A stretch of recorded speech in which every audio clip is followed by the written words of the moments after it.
on a major platform who suggested that a 14-year-old should not be considered a victim of pedophilia. This is a dangerous and incorrect notion. When we talk about how children at 14 should still be treated as children, I ask you to look at the young people around you. Remember when you were that age? Do you think you should have been responsible for being groomed? Put yourselves in our position when we were young. I'm here today not to just share my story, but to call on all of you to help make a difference. We need to support to push for the Transparency Act and release the Epstein files. Please reach out to your Congress members and senators and urge them to support this crucial legislation. The truth is something that we all deserve, and it is vital for safety and protection of the future of generations. Think about all the young people in your life, your daughters, your nieces, your friends. Let's stand together and ensure that they grow up in a world where they are safe and valued. I often wondered, why did this happen to me? And then I realized, God only gives you what you can handle. I'm here for a purpose, and that purpose is to make a difference today. So, let's stand together to protect our children and our peace. Thank you.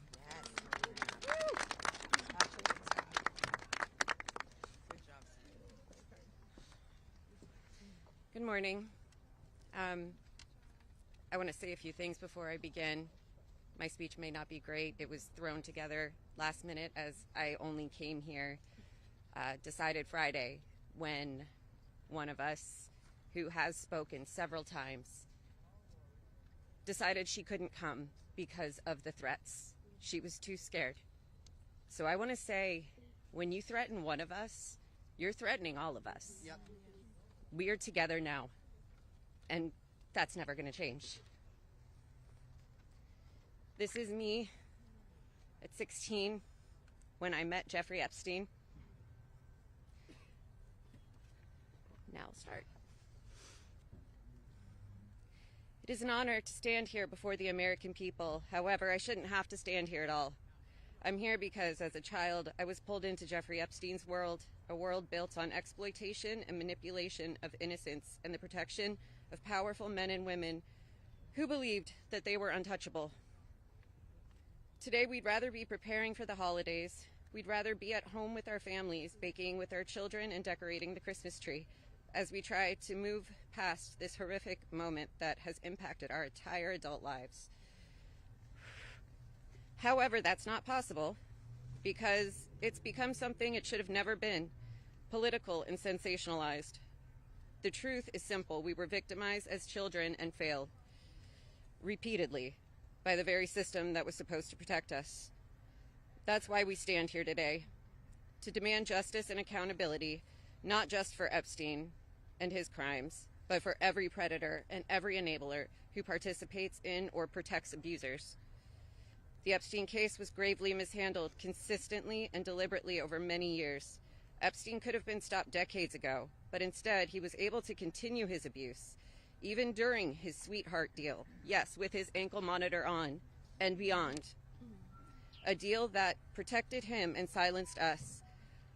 While I was a child fighting to survive what happened to us, federal prosecutors were negotiating ways to shield powerful adults. And the failures didn't stop there. Our civil cases were met with hostile judges and delay tactics, intimidation, and PR campaigns designed to smear us in the public eye. We were treated as problems to be managed instead of victims to be protected.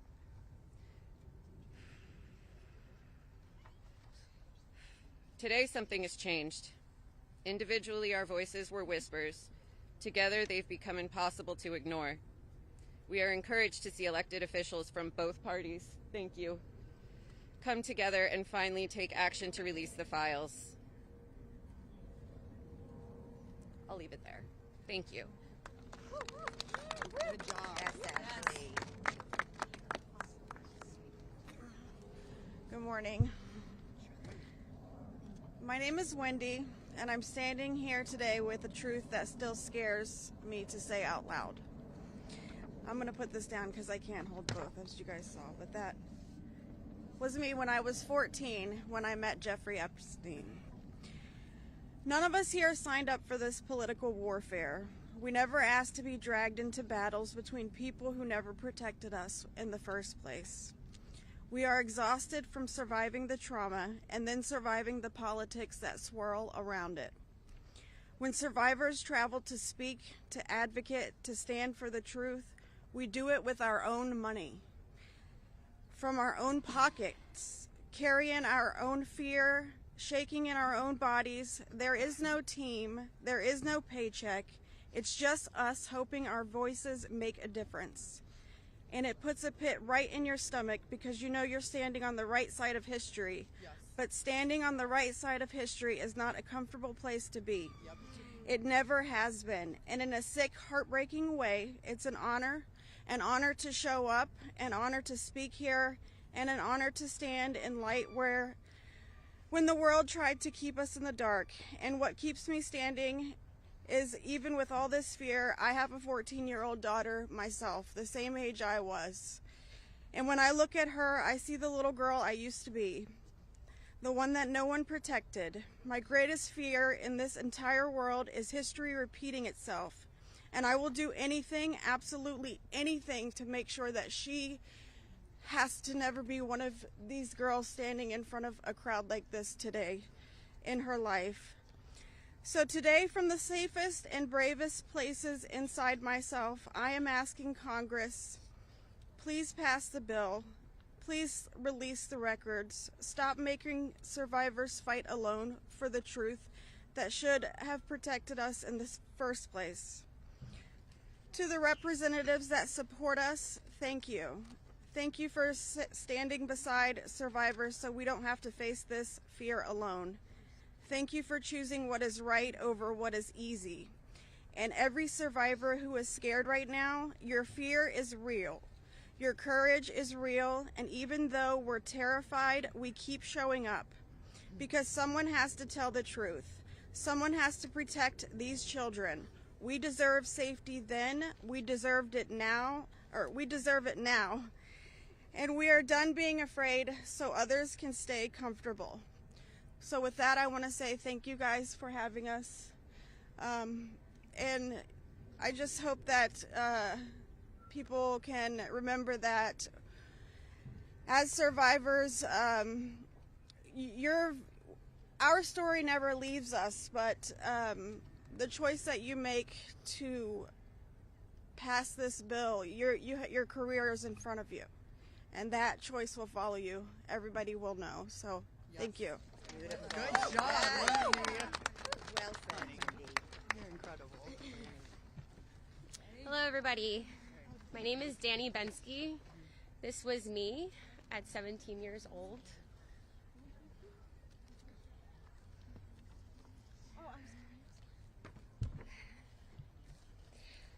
Coming from the dance world, I was recruited in 2004 after a systematic breaking down where Epstein leveraged my mother's brain tumor scans. He threatened me to withhold care for her. He trapped me in a year-long cycle of abuse. The last time I was here in Washington, D.C., I talked about being a part of this beautiful mosaic of women behind me, and they are exactly that. They are a beautiful mosaic of energy and passion and love and life. I am one story of 1,000. You think of that number, 1,000. I spoke of how big our hopes and dreams once were, and I talked about how they were completely shattered at the hands of Ghislaine Maxwell and Jeffrey Epstein. Now, I look at this amazing community behind me. They are survivor sisters. We are together. We stand together in this. And I realize that we are a representation of women across America. We come from different backgrounds. We have different religions. We are different races, different creeds, different ethnicities. We have different political affiliations. Some of us don't want to be political at all. And yet we stand here together for this cause. We're united in the call for transparency, complete transparency, to find justice. Justice for our younger selves. These pictures that you see, they're real people. I wish I could go back and give my former self a hug and say, this matters and it's going to change, and mean it. We are standing here for justice for the youth of tomorrow. And justice for those who are no longer with us, like the beautiful, brave Virginia Giuffre. We understand that the road is long, but I implore you to stay the course, please. Living in an age where you can get news in 10-second clips on your phone, I know that this is a big task for us, but it's a very personal one for survivors. It's a very personal one for us as a country. So I'd like to ask you to try something right now. I'd like everybody to close their eyes or soften their gaze just for a moment, and I want everybody to think of a child that is close to them between the ages of 14 and 18 years old. It could be your daughter, it could be your niece, it could be a friend's kids, it could be you at a former age, it could be your mother at that age. But really envision that for a second, 14 to 18 years old. Once you think of that person, I want you to think about what they feel like. What is their energy? What do they smell like? What sound do they make when they laugh? Really think about that child, just for a moment. Now I want you to picture a pair of giant looming wooden doors and an overbearing marble landing. Those are the doors to Jeffrey Epstein's house. Do you allow that child to enter or not? If the answer is yes, you would allow entrance. You stand with predators. If the answer is no, then congratulations, you're on the right side of justice.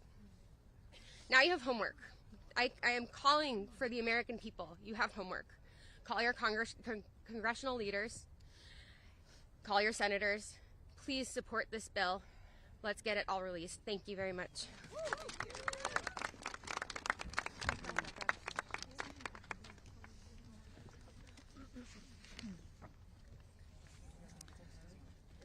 Good morning.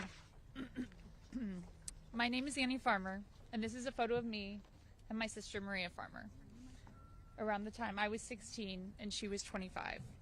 That's how old we were when we were abused by Epstein and Maxwell. Survivors have repeatedly stated that our pursuit of transparency and justice is a nonpartisan issue.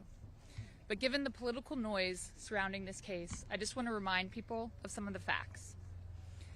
In 1996, when my sister Maria bravely blew the whistle on this group by reporting to the FBI what Epstein and Maxwell did to both of us, they hung up on the phone on her, and there was no follow-up of any kind. Bill Clinton was president. In 2006, the FBI came to us, finally interviewed us, and asked us both to be witnesses against Epstein. We were very anxious, but we agreed. And then we didn't hear back from them due to their infamous sweetheart deal. George W. Bush was president. In 2015, when the DOJ was sent FOIA requests for Maria's FBI files, and they were denied, as they have been many times, Barack Obama was president. In 2019, when Epstein died in prison due to either negligence or foul play, Donald Trump was president. In 2023, Maria's attorneys sent a letter on her behalf to the government, requesting an investigation into the repeated law enforcement failures in this case, similar to what was done in the case of Larry Nassar. They declined to do so. Consequently, my sister filed notice that she would be suing the government for failing to uphold its legal, ethical, and moral duties in this case. Joe Biden was president. This year, after campaigning on a pledge to finally release the files, under Trump's second presidency, the DOJ announced they were closing the investigation into Epstein's co-conspirators, and then transferred Ghislaine Maxwell into a prison camp, where it is well documented that she is receiving special treatment. This is not an issue of a few corrupt Democrats or a few corrupt Republicans. This is a case of institutional betrayal. Because these crimes were not properly investigated, so many more girls and women were harmed.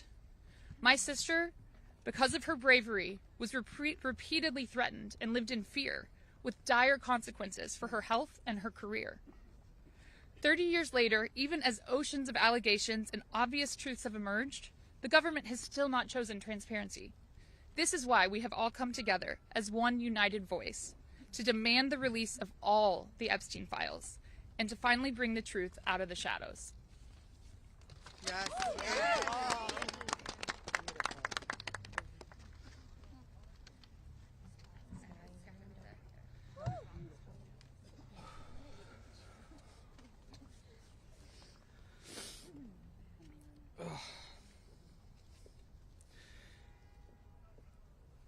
Ladies and gentlemen, esteemed members of Congress, and everyone gathered here today, I want to start by thanking the three of you. Thank you. It takes a lot of bravery to do what you're doing. We hear you. We see you. It means a lot for you to be here with us, and I know my sister would be incredibly proud. This is the moment she was fighting for and the moment that all survivors are fighting for, so thank you. My name is Sky Roberts, and I stand before you as the brother of Virginia Roberts Giuffre, a warrior, a mother, and a sister whose legacy will forever resonate in the hearts of those who understand the fight against injustice. Today we find ourselves in a place of deep sorrow, shattered by the loss of our beloved sister. Yet, we are honored and privileged to carry her voice forward and continue her relentless fight alongside her fellow survivor sisters. Virginia's story is one that should have been filled with promise, but instead it became a harrowing tale of exploitation and survival. At just 16 years old, she took a job at Mar-a-Lago, believing she had secured a dream summer position.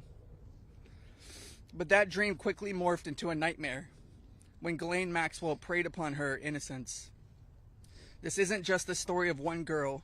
It's a story about the insidious nature of power and abuse, a dark chapter in our society that must be told. Virginia was no stranger to trauma. In her memoir, Nobody's Girl, she shares the painful truth that she had already suffered abuse at the hands of our father and a family friend. But what happened next was unfathomable. Epstein and Maxwell didn't just abuse her, they trafficked her to a network of the rich and powerful. Princes, prime ministers, politicians, financiers, and lawyers. These men committed unspeakable acts against her will, and against the will of countless survivors who stand united with us today. Virginia's strength was tested in many ways that most of us can hardly imagine. She was manipulated, coerced, and threatened, forced into complicity in her own devastation. She often spoke of psychological scars that ran deeper than the physical ones. From the start, she wrote, "They manipulated me into participating in behaviors that ate away at me, eroding my ability to comprehend reality and preventing me from defending myself. The most destructive wound they inflicted was that of forced complicity, a betrayal of self that was crafted by her abusers. But I stand here today to declare that their tactics of fear and intimidation did not work. Virginia's spirit could not be broken. She became a beacon of hope, a warrior, fighting not just for herself, but for every survivor who suffered in silence. She said, "I felt it was my duty to stand up to predators like Epstein and Maxwell. I would put my neck on the line to make sure my daughter never has to go through what I had to endure." These survivors, like Virginia, have transformed into mothers and strong women, fierce in the face of adversity. Many of them have daughters the same age they were when they faced their own abuse. They are determined to break the cycle, to shatter the silence that has kept so many in the shadows. Virginia quoted in her memoir, "There I was, as the mother of 3 children. I felt it was my duty to stand up to predators like Epstein and Maxwell. I mentioned to Ellie in particular, her daughter, I would put my neck on the line to make sure she never has to go through what I had to go through. I said, joining Edward's CVRA case, what I would want somebody to do for my daughter or sister and friend. In the end, I said I was just trying to do the right thing. That's what I felt like I'm doing, I said. I'm making a small dent in this big world we live in.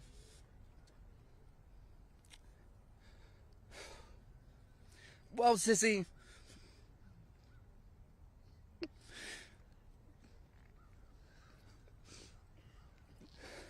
you didn't just make a small dent.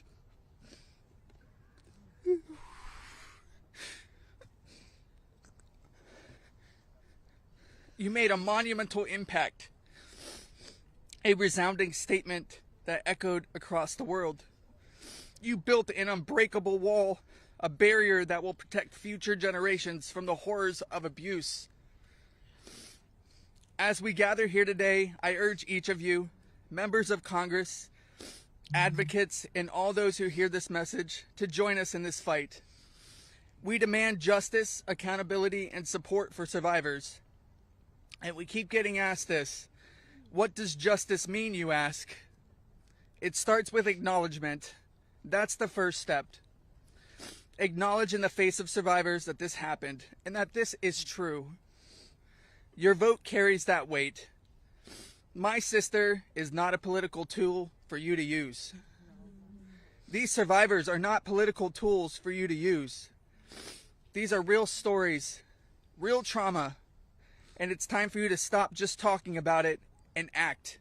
Vote yes.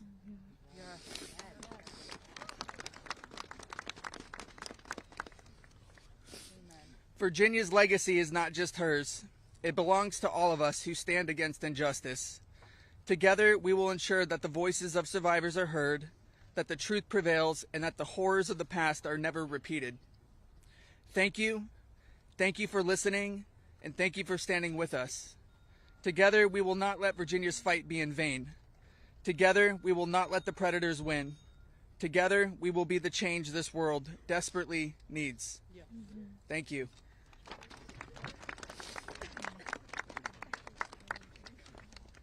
It was so beautiful.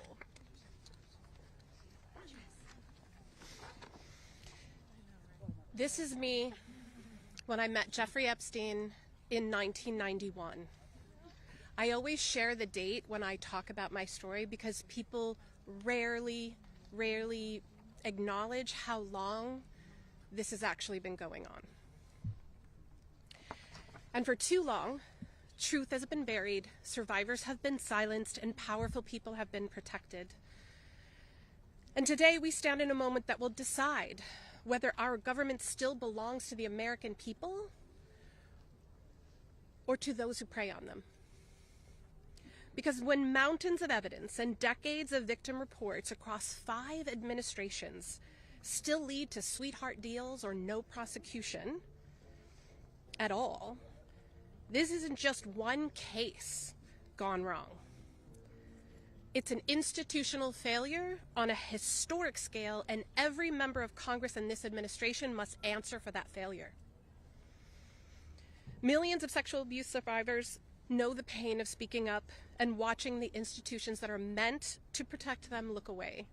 We're not alone in this. Epstein may be the headline, but the betrayal reaches every corner of our country. And if our justice system can collapse this completely for so long, then Congress cannot pretend that the system is working. Not for us, and not for the generations that will live with the consequences of what they choose now. One long overdue step towards repairing this damage is the Epstein Files Transparency Act. Because without transparency, there's no accountability. Without accountability, there is no justice. And without justice, democracy dies. Yeah. So representatives, you have a choice to show millions of Americans whether you stand with us or with the powerful predators that are counting on your complicity. Thank you. Yeah. Good job.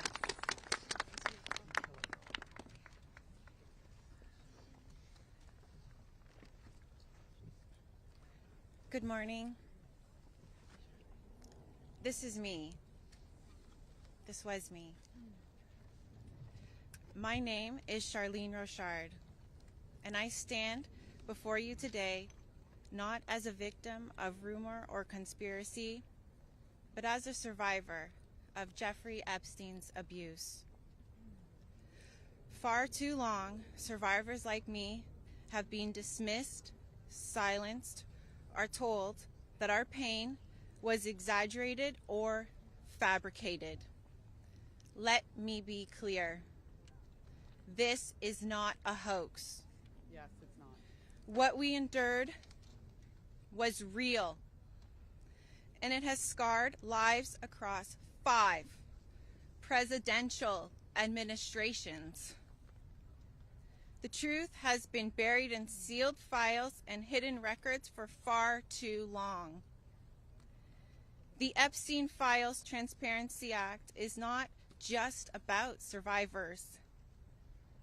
It's about America itself. How can we keep America great if the principles the nation was founded on, that power belongs to the people, is not protected? No one, no matter how wealthy and well-connected, stands above the law. If we cannot face the truth, then we betray the very ideals that defines us as a country. By passing this act, Congress has the chance to prove that truth matters more than privilege, that justice matters more than influence, and that America has the courage to confront even the most uncomfortable realities. This is not just about survivors. It's about every American who believes in accountability, fairness, and the promise of justice. I stand here today not only for myself, but for every survivor of Jeffrey Epstein's abuse who has carried this burden in silence, and for every citizen who believes that justice delayed is justice denied. Yes. I want to thank Representatives Khanna and Thomas Massie for standing with us. Thank you. And I especially want to thank Representative Marjorie Taylor Greene. Her unwavering support, her courage to stand with us and demand transparency gives us strength. Thank you. It shows that this fight for accountability is bigger than politics. It's about humanity, justice, and truth. This is about America's future. It's about whether we, the people, will be heard when we have the courage to stand for truth and justice. Our voices are real. Our pain is real. And our demand for justice will not be silenced. Thank you. Amen. Yes. Girl, Charlene. Hello. Good for you, girl. You did amazing.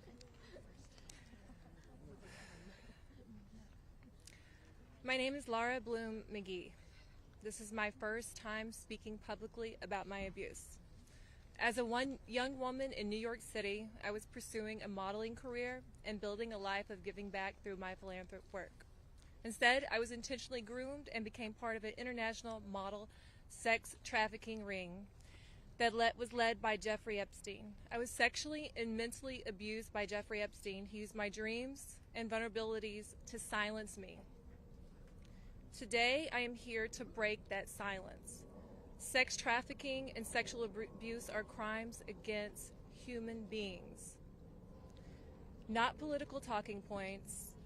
For too long, Epstein's abuse was an open secret, with his network remained protected.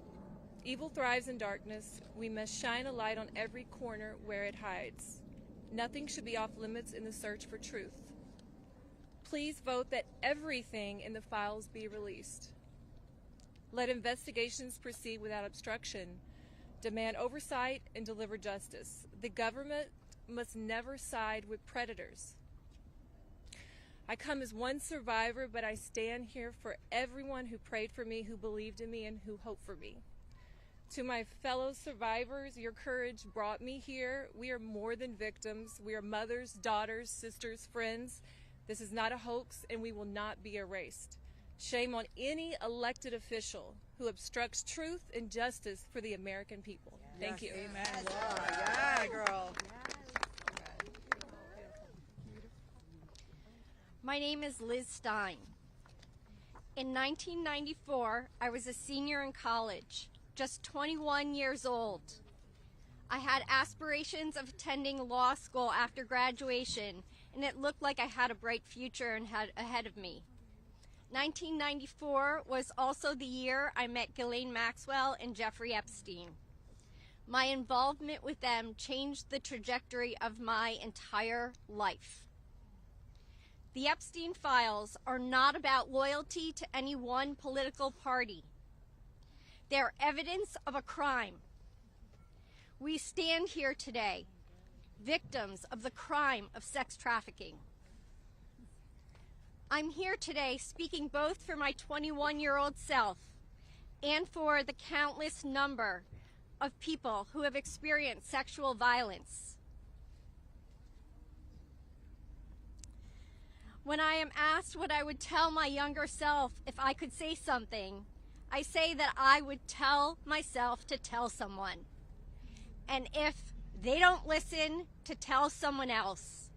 And to just keep telling until someone listens. And even if nobody listens to you, you should be proud of yourself because you stood in your uncomfortable truth when others could not. And that is true bravery. We stand here today as survivors, part of a sorority that none of us asked to join. We have told our stories over and over and over. Now it's time to see who was listening. We ask that you vote to release the files, all of them, so the victims of this crime can finally see justice. Thank you. Amen. Yes! You go, girl.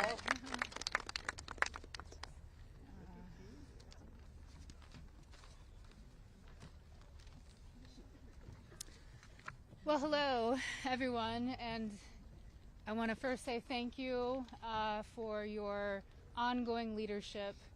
I know it must not be easy thing to do, much like it's not easy for us to be doing this, so I guess we're in this together, so thank you so much. I feel like our courage has, we're reflecting, mirroring courage, because that's what it takes to do this, right? So this was me at 22 years old.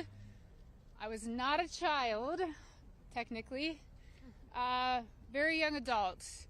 I imagine most of you here can relate to the mindset and to be 22 years old.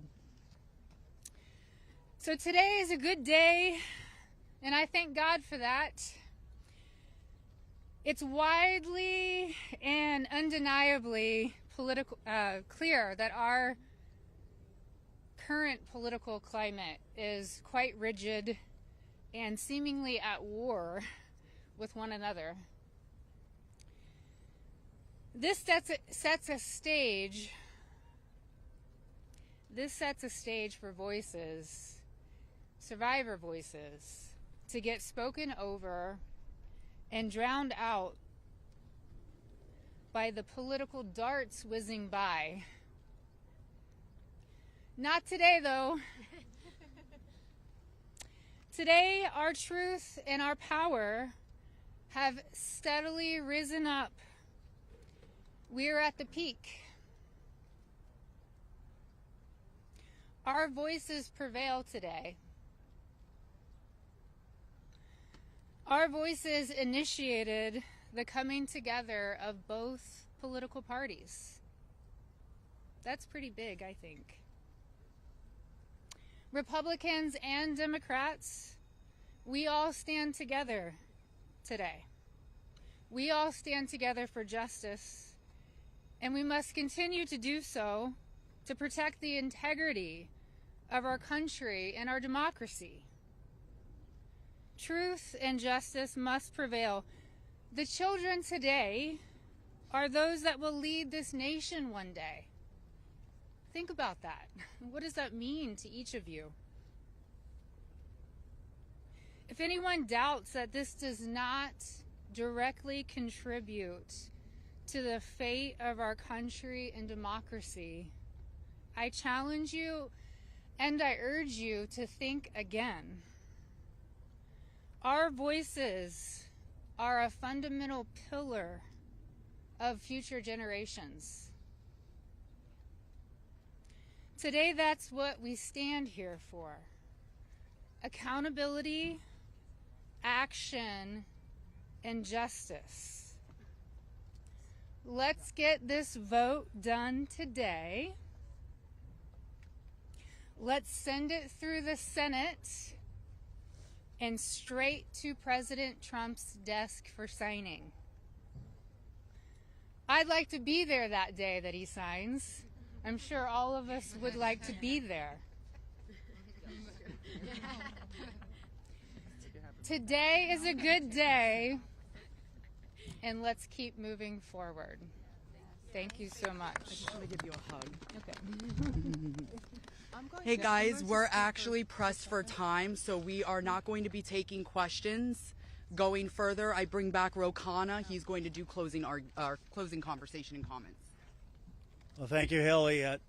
Teresa is right. It's pretty big what the survivors have accomplished today. And I just want to say how eloquent, strong, and admirable they were. Let's give them a round of applause for their courage. Thomas and Marjorie and I will take a few questions from people who haven't. Yeah. Go ahead. Is basically right now calling on the Senate to make revisions to this bill because he says it doesn't adequately protect the survivors, the victims that are standing behind you. Your response to that? That's been a red herring all along. The survivors have always been in favor of this legislation, and there's a provision in there you can read if you would just read it that protects them. Now, if he wants to offer more protections in the Senate, that's fine with us, but here's the problem. Now we have to vote on it again in the House. And so, as you heard, justice delayed is justice denied. It could be just another delay tactic. But we want to... Is that what you think? That's the motivation? I think the Speaker wants to save face. He's going to vote for a piece of legislation today that he's disparaged for 4 months. And however he needs to come on board, we want him on board. So we appreciate that. Did you want to? Go ahead. Go ahead.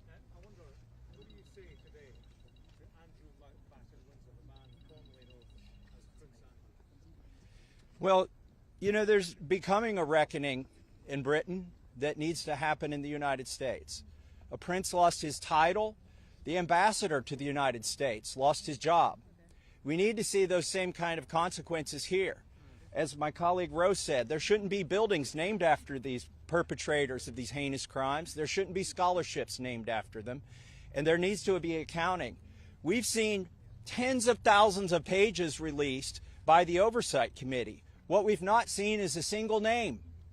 So I implore you to look and see if we have true justice and transparency in here. And the survivors will know when that has happened. And I do think that Prince Andrew does need to come and testify at our Oversight Committee, and that can be bipartisan. But I share Thomas's view that the urgency that the British people have shown in getting justice needs to inspire an urgency here in America. Go ahead. Go ahead.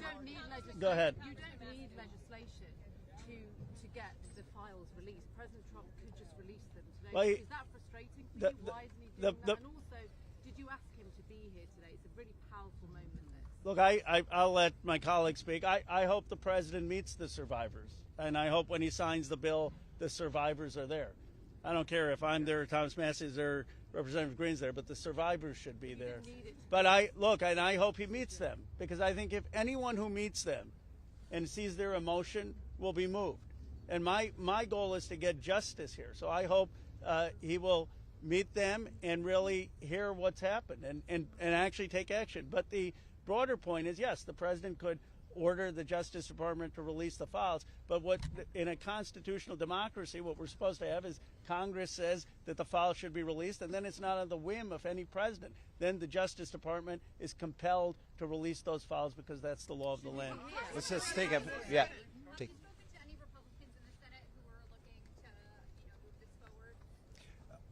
So Senator Merkley is a Democrat. He's led the exact same legislation that Roe and I introduced in the House.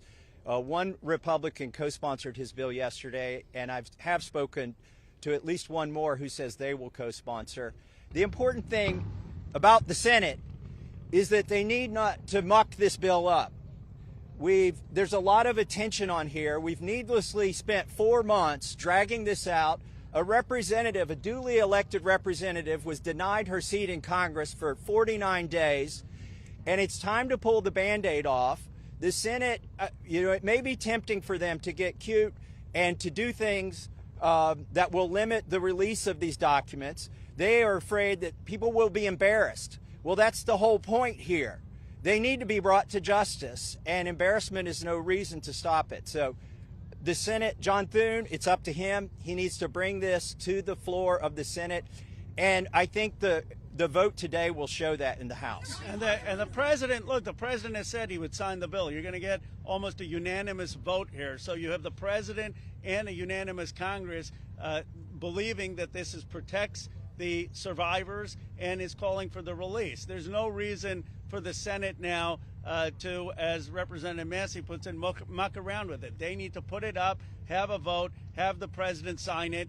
If there's any further protections, they can do that through the DOJ process. But what they should not do is delay a vote on a bill that the House is going to vote overwhelmingly for and that the president supports. Yeah, just go ahead. Congresswoman Greene, you raised the question of whether or not the Justice Department will actually release these files. Do you take the president at his word when he says he's going to sign this bill, and do you have confidence that these files will actually be released? I only take people's actions seriously, no longer words. And what do you think the president's And I'll tell you, because I wasn't a Johnny-come-lately to the MAGA train.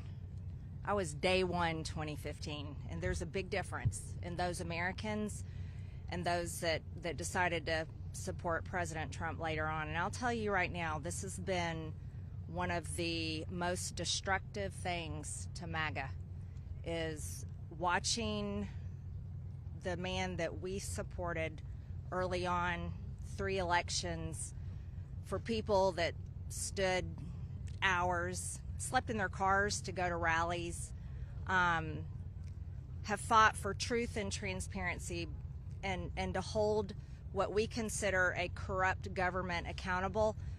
Watching this actually turn into a fight has ripped MAGA apart. And the only thing that will speak to the powerful, courageous women behind me is when action is actually taken to release these files, and the American people won't tolerate any other bullshit. That's where we are today. Thank you. Go ahead. 2 more questions, and then we're around all day. Is this a watershed? How would you sum up today in terms of your battle to get to the truth?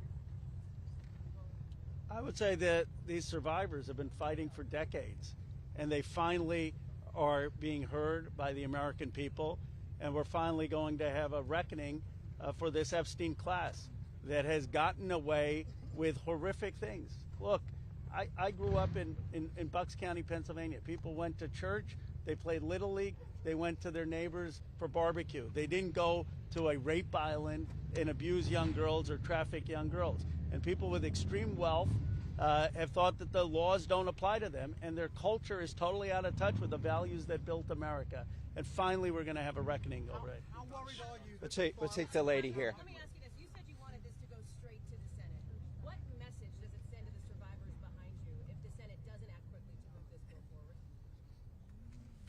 Well, they're not here. They're not going to answer questions, so I'll answer a question. I prefer, actually, it goes straight to the president. He can release these files without the Senate acting. Sometimes they take a long time to get things done. The House figured out a way to take 4 months to get this done. I think it's disrespectful to the survivors if they delay this. There's nothing more important than cleaning out the rot in this country. And this is rot, and it's not a partisan issue. And the senators need to get on this. Yes, the economy is important. Yes, international policy is important. But there's nothing more important than getting to this rot and cleaning it out. They should put it at the top of their agenda. There's a provision in the bill already that would allow the DOJ to not release certain information if it would jeopardize an active investigation. And the president just last week ordered his DOJ to conduct an investigation. What makes you think you would actually, if this bill passes, see these files? There are 1,000 survivors. They can't open enough investigations to cover up everything that's in these files. And yes, it's true they can try to protect a few certain people or a few certain companies, but those investigations will eventually end. And in the meantime, there's not enough investigations to cover up 1,000 different crimes, 1,000 different rapes, 1,000 different sex trafficking instances. And this is not a moot point, even though they are doing that. And once this bill is signed into law, any career official at the DOJ or the FBI who does not comply with the law is at legal risk. It's no longer just up to the president. Look, we could have passed a simple resolution here in the House, and that would have been the end of it. Instead, we chose a very hard path, which is to get legislation, a law passed, which means it has to go through the House, the Senate, and be presented to the president. And that will have the force of law. They will be breaking the law if they do not release these files. Thank you very much. Last question, and then. Why do you think he has fought so hard? If he could do it now, why hasn't he done it? I believe he's trying to protect friends and donors. And by the way, these aren't necessarily Republicans. Once you get to $1 billion, you transcend parties. You just assume you can pay off whatever party is in charge of the White House, whatever party is in charge of the House of Representatives. And this is about those kinds of people. I think he's been trying to protect them. And I think it also incriminates our own government. This is a complete and total failure of the justice system, as the survivors have witnessed here today to us. It incriminates the FBI. It incriminates our intelligence agencies. It incriminates police departments in West Palm Beach. And that's what has been protected by this, either willfully or unknowingly, and it's time to end it. And I would agree with Representative Marjorie Taylor Greene that what matters now is just the action. I don't speculate on what politicians' motives are or what's in their heart. The point is the American people have spoken, Congress has spoken, release the files. It's time for justice. Thank you very much. Thank you. Yes.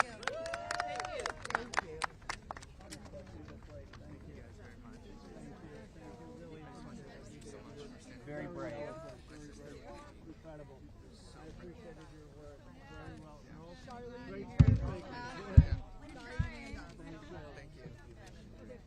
Said bullshit on TV the other day, and I love that you just said bullshit. I was like,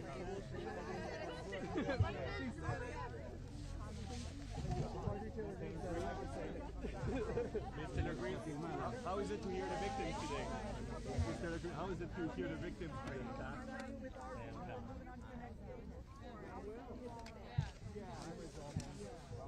Mr. Greene? Okay, I see Marjorie. How did you feel hearing the victims today?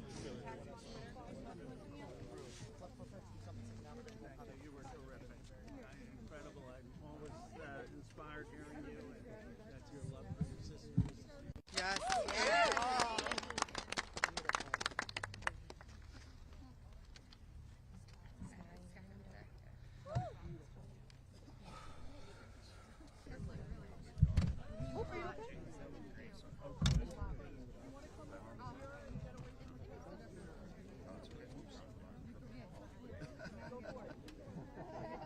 Representative Massie, how do you feel hearing the victims today? you in the picture though.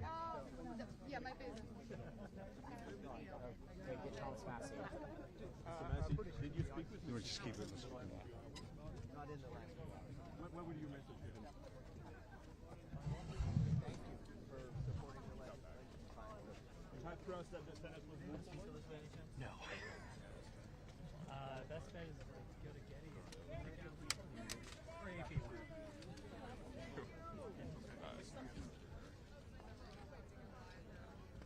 2 minutes? Yeah, good. Yeah, that'd Good. be great. Okay, I appreciate great. it, Ro. Thank you.